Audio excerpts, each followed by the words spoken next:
dialogue hasn't ceased. Obtain groceries from producer AI. Clean home unit. Help masters in act of reproduction. Over and over again. We've gone at least 5 blocks, still no signs of active human presence. 12:28 p.m. We followed it all the way to an apartment building. It went up a lift and in through the roof. The door was locked, as it would be on any conceivable world. This would be seen as a grave setback, as I'm not much of a locksmith, if not for Visioni's still unexplainable abilities. She extended her index finger toward the lock and whispered more Latin. Apparire vertici, crinem abstulerat. A spark leaped like static shock, and the doors were open. Still incredible, unexplainable, and self-explanatorily magical. We entered the house, and it is from within its walls that I write this now. It didn't seem too unusual at first. Old dusty furniture that hadn't been touched in years, a fridge that was astonishingly stocked, and of course the robot making its rounds through the halls, oblivious to our presence. I was about to take Visioni by the hand and go elsewhere, beginning to think we should see no human presence on this world. We would just open the portal and try again. Then, a single forceful word emerged from the upper floor. Fuck! Of all the words that could have indicated another presence, that was perhaps the most human. I let Visioni stay behind and slowly walked up the stairs. A stupid idea at the time, foolish some may say. Anyone could have been up there. Perhaps they were dangerous, deranged, or just scared and confused like us. I listened for other sounds, hearing only the occasional click of keys in a computer mouse. I made it to the end of the hall and opened the door, facing the back of a young man hunched over a desktop. Hello? I said. Come on, Chaos. We gotta get his gold, the man said, failing to acknowledge me. Use your ash sword, he continued. I approached and looked over his shoulder to the screen. It was an MMO, very similar to those on my world like World of Warcraft. Hello? This time more annoyed than cautious.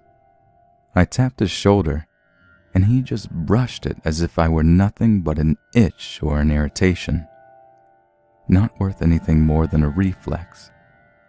I kept trying to get his attention, ask him questions, but he would only talk to this Chaos person, who I assumed to be another player somewhere else in the world. Come on, man, hurry up. Really? That's the armor you're going with? Do you want to find a raid? Finally, after 30 minutes, a word of relief. Alright, man. See you tomorrow. Freaking finally. I could talk to this guy. But no, he didn't even leave his chair. He exited out of the MMO, apparently called Goblin Quest, and signed into another game resembling Minecraft, called Cave Game. I had had it. I didn't have all the time in the world to study what made this place different from my own. There were much more interesting Earths in the multiverse. I went back downstairs to see Visioni sitting on the couch, waiting for me. Whoever he is, he's too absorbed in his computer games to talk to me. It'd take forever to find another person if my hunch is right, and this world isn't worth all that time. I told her. I have an idea of who we could talk to, she said. I raised my eyebrow, wondering what she was talking about. Just then, the robot servant came around the corner, and she raised her hand toward it. Ili mens locutor. A flash of light, and the robot stopped. Its eyes adjusted as if it were trying to focus. Its arms moved up and down, and its tracks pulled it back and forth a foot or so. Who? It stammered. Who are you? It asked. I looked at Visione in astonishment, my mouth slightly agape. I gave him sentience of his own. If anyone has answers to this silent place, it'd be him, she explained. Sentience. I am alive. The machine questioned. Yes, you are, I answered, uncertain of it myself. Can we ask you a few questions? That is where we are now. Visione is questioning the machine. Gamer Boy is still upstairs, drowned in his digital domain, and I write this here. Maybe we'll get some answers. As to whether or not they'll make sense to either of us, that is a question in itself. Date. I don't know. I assume September 15th, maybe 16th. I won't even guess the time. I write this from a solid glass prison, suspended in mid-air, if I can guess, electromagnetism. I'm getting ahead of myself. You, dear reader, need to be brought up to speed. To the best of my ability and hazy memory, I'll try to transcribe what I can. I remember that Visione. Goodness, I wonder where she is, and I hope she's okay. Began questioning the robot she had just made sentient. These were the questions asked, at least some of them. Do you have a name? None of us have names. We are just meant to serve our masters. Who is your master? My master, the man upstairs, is known as Riley. Why is he ignoring us? Master Riley is not aware of this world. His world is the screen. All masters' worlds are the screen. Why is the screen so important? Many years ago there was a company called Atari.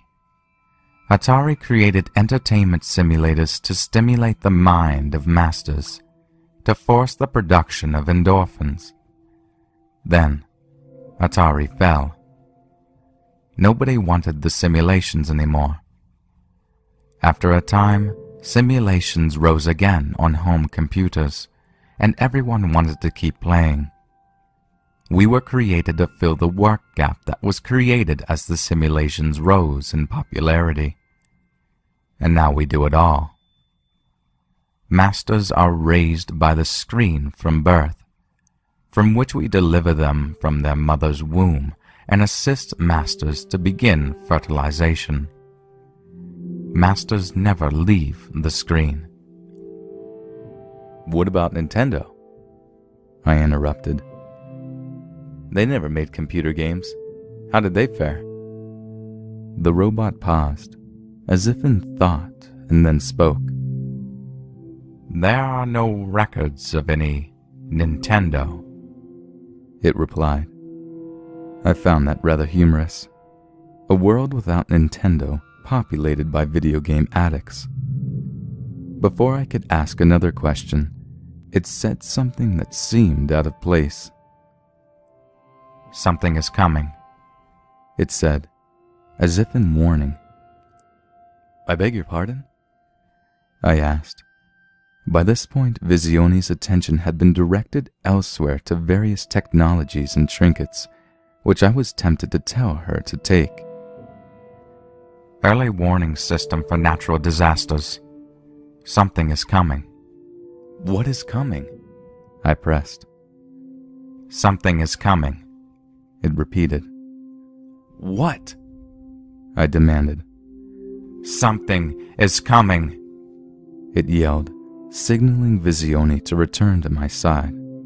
Something is here, it said, as the power down in the room went dark. Power outage, and a drastic one. "Ah!" screamed the kid upstairs, followed by sounds of scratching and banging. He had been raised with a computer as his entire world, and now his world has literally crashed. He has no mind, no being, and it was no surprise. It was then, firmly gripping Visione's hand in mine, that it all went black. I woke up here, in this hovering glass box, surrounded by a dark blue void with no apparent edges. I'm done writing for now. There's nothing more to write. Date. Heaven knows. I certainly don't. I tried the oscillator, and it doesn't work. It sparks for a second or two and then stops. Wherever I am, I apparently can't leave. Around me, more boxes have begun to appear, all occupied by me. Different versions of me. Some identical, some barely different, some entirely so as far as I can see. Some of them are still asleep, others are awake, many trying to get my attention. I pretend to ignore their signals. I certainly can't hear them. Date. Unknown. The other boxes are gone, and I'm starting to move noticeably. In front of me is an island of stone hovering in the void, occupied by a large blue light. I see another box coming toward the island. It's Visione. The walls and ceiling of our prisons vanish as we approach the land. I step off, and the light speaks. Hello, James Everett Thatcher.